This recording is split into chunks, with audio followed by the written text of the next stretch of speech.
Welcome to Black Pond Woods on the north side of Ann Arbor, Michigan. I'm Kathy and I lead hikes for women through a meetup called Hope and a Hike. If you want to come here, you could park at the Leslie Science and Nature Center.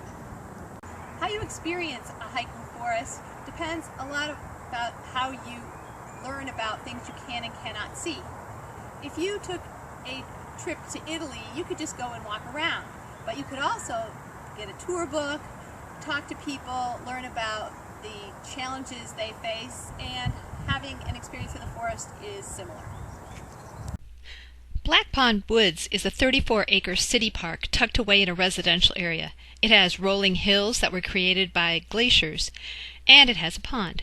It's a great place to see beautiful wildflowers in the spring. One of my favorite areas to walk is in the oak and hickory section of the forest with a lot of hills. It is one of the very few areas left that have healthy forests in southeast Michigan. This species, the shagbark hickory, is used by Michigan's helpful little brown bat as shelter. This is also a good park to get a feel for what most of Ann Arbor area was like before European settlement. The area is called oak openings.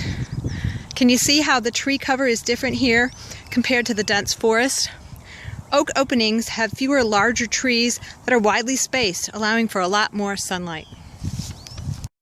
When you come to the southern end of the woods, you see the area is a lot less open under the canopy.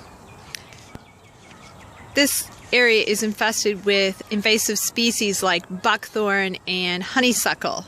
The city's Department of Natural Areas Preservation and many volunteers work many times a year to cut and burn back these buckthorn trees and others. If left without care, they would continue to spread, crowding out native plants and young trees that so many animals depend on.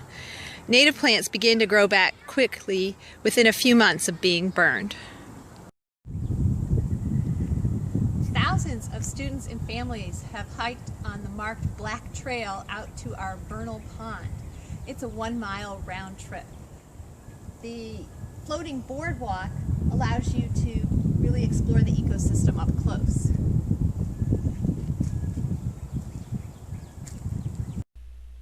Vernal ponds are seasonal fishless pools that are critical wetland habitat for amphibians such as salamanders and frogs, and invertebrates such as fairy shrimp.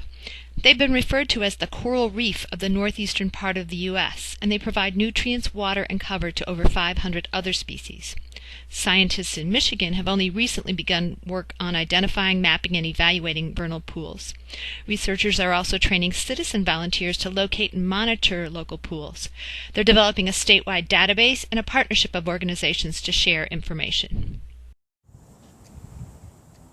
Spring weather came early this year, so the salamanders that depend on this pool for breeding were on the move by mid-March.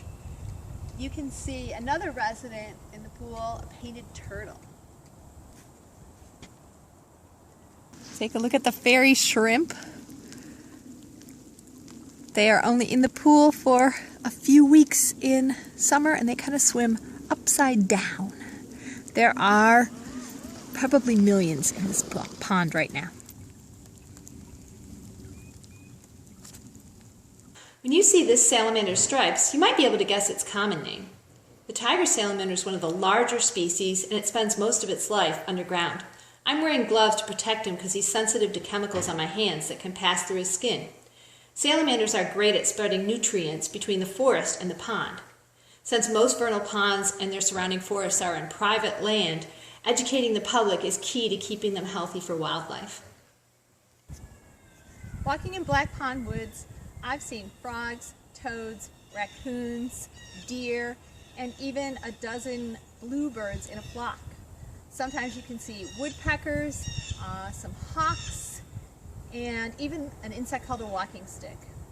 Learning more about the history and ecology of this place is really inspiring.